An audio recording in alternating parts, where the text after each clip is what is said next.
Bonjour à tous, c'est Simon et je suis avec vous pour parler de l'actualité cinéma, de ce qui vient de tomber. Et là, ce qui vient de tomber, c'est la première bande-annonce du troisième Spider-Man de l'union Sony-Marvel, à savoir Spider-Man No Way Home. Il était très attendu ce trailer parce que tout simplement, entre les fuites, les infos, les sous-entendus, ce qu'on commençait à percevoir ou à savoir du film, on se doutait que le film allait d'un côté, on va dire, repomper massivement l'idée de multivers telle qu'elle était traitée dans le film d'animation Spider-Man Generations ou Spider-Man Into the Spider-Verse en anglais, et également, sans doute, aller chercher énormément du côté des films de Sam Raimi.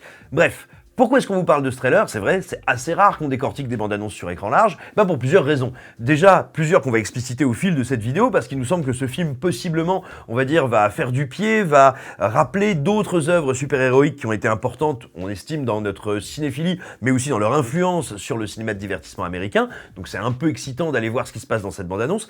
Également parce que c'est bientôt la rentrée, on se remet en jambes, on va recommencer à vous parler un petit peu d'actu en vidéo, donc on commence avec un truc léger. Et puis ensuite, parce que c'est un gros film, donc vous allez tous cliquer comme des fils de Babel, c'est de l'audience et énormément d'argent pour nous autres terribles journalopes. Donc, qu'est-ce que je voulais vous dire? De quoi ça cause? Spider-Man No Way Home, il est attendu chez nous le 15 décembre prochain, le 17 décembre aux États-Unis, donc c'est quand même maintenant, c'est dans quelques semaines, dans quelques mois à peine, et il va avoir pour mission de faire rentrer le concept de multivers dans le MCU, alors dans le MCU au cinéma, parce qu'il est déjà apparu à plusieurs reprises de manière plus ou moins directe et de manière complètement frontale dans les séries Disney+, notamment dans Loki. C'est donc donc ça c'est une de ses premières missions. Son autre mission, c'est également de paver la voie au deuxième Doctor Strange qui déjà est titré In the Multiverse of Madness, donc bon voilà, on sait bien qu'il va s'en passer des trucs là-bas, donc voilà, c'est à nouveau un film qui va être à cheval entre plusieurs objectifs.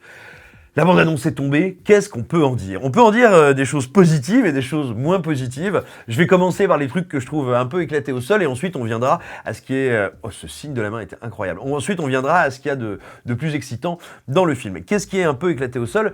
Déjà, manifestement, le scénario. Alors autant l'idée de voir ce bon Peter Parker lutter, être aux prises avec l'idée que son identité secrète ait été révélée, ou plutôt que le monde sache que Spider-Man est Peter Parker, ça je trouve que c'est assez excitant, c'est assez intéressant. Parce que pendant quand même les premières années de son règne, on va dire, Marvel a très très vite enlevé, exfiltrer cette idée de dramaturgie de ces films. Alors pourtant, c'est un truc qui a toujours été très important pour beaucoup de super-héros, avoir une identité de héros, une identité de citoyen, et comment marier les deux, les contradictions que ça amène, ça a toujours été quelque chose de très fort, ça l'était d'ailleurs dans les films de Sam Raimi. Or, dès le premier Iron Man, dès l'ultime séquence du premier Iron Man, Marvel a décidé de retirer cette problématique-là et ne l'a plus jamais vraiment traitée après, donc je trouve ça déjà assez excitant qu'enfin il se penche là-dessus, puis qu'il se penche là-dessus, semble-t-il manifestement, en le traitant d'une manière très contemporaine, c'est-à-dire dans le règne de l'immédiateté, de l'instantanéité de l'image, comment est-ce qu'on peut bien vivre encore quand son identité secrète a été dévoilée. Ça me plaît bien.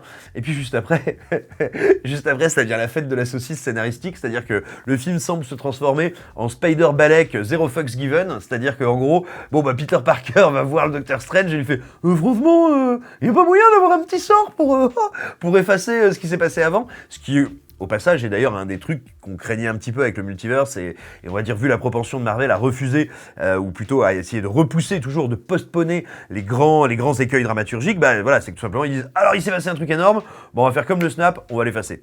Et donc, effectivement, c'est ce que demande Peter Parker à Doctor Strange. Est-ce qu'il n'y a pas un sort qui peut faire que tout le monde oublie que Peter Parker est Spider-Man? Et là, on voit un truc, là, c'est terrible, à la bande-annonce, ça ressemble au Visiteur, en fait. C'est-à-dire qu'on a le Doctor Strange, Benedict Cumberbatch, qui est dans le rôle du magicien qui commence à faire son sort tout pourri, là, allez, un peu de machin, un peu de truc et tout. Hey! What just happened? Peter Parker, il fait attention, en fait, je suis pas trop sûr. Ah, faut pas parler pendant le sort. Brah, tout pète, c'est l'enfer. Et là, vraiment, moi, j'avais l'impression de voir un espèce de remake numérique des Visiteurs. Bon, c'est un concept, pourquoi pas. Alors bon, déjà je trouve que c'est d'une légèreté, d'un inintérêt, d'une épaisseur comme mécanique dramatique que de dire alors voilà, on va ouvrir le multiverse parce que Peter Parker a parlé pendant l'incantation. Si vous voulez, ça marche dans Evil Dead 3, ça marche dans Evil Dead 2, parce que ce sont des films, on va dire, qui se prennent pour des cons. Non pas qu'ils nous prennent pour des cons, mais ce sont des films qui déconnent très fort et qui sont des chefs-d'œuvre au passage. Mais voilà, là, dans dans Spider-Man, quand même, ça fait un peu mal au fondement. D'autant plus que moi, j'ai un peu l'impression que c'est dans un espèce de trip vaguement méta, mais méta dans ce que ça a de plus goguenard et de moins intéressant, à savoir en nous disant vous avez vu, Tom Holland, il fait toujours n'importe quoi en promo et il parle trop. Eh ben c'est pareil dans le film, il parle trop et ça fout le bazar. Ça me rend dingue. Donc voilà, donc ça m'agace particulièrement. Je trouve que c'est vraiment un ressort scénaristique qui est d'une immense pauvreté. Enfin, pour moi, c'est clairement du je m'en foutisme. J'ai vu qu'il y a déjà pas mal de gens qui commencent à se dire « Ouais, moi je trouve que le Doctor Strange, il se comporte bizarrement. C'est peut-être le Evil Strange qu'on a vu dans la série animée de Marvel, What If, qui est sur Disney+. Ou alors c'est peut-être tout simplement, voilà, qu'il y a encore... Ça va peut-être nous amener vers Secret Wars, et c'est peut-être un Skrull en déguisé. Enfin, blablabla. Moi, personnellement, ce genre de traitement complètement osef et par-dessus la jambe des personnages, il me semble que c'est un des trucs qui caractérise Marvel depuis ses débuts, donc ça ne m'étonne absolument pas. Après, oui, il va peut-être y avoir une cheville scénaristique, un retournement, un twist là-dessus. J'en suis pas intimement convaincu, et je pense qu'en plus, ce serait pas très malin de la part de Marvel que d'introduire quelque chose que les gens peuvent aussi facilement deviner sitôt dans la promotion. Mais je peux tout à fait me planter, hein, c'est évident.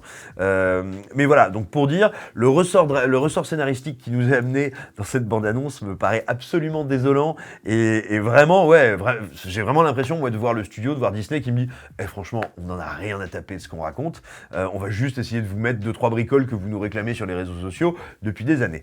En revanche, il y a plein de raisons, sinon de s'exciter, en tout cas d'être curieux du film.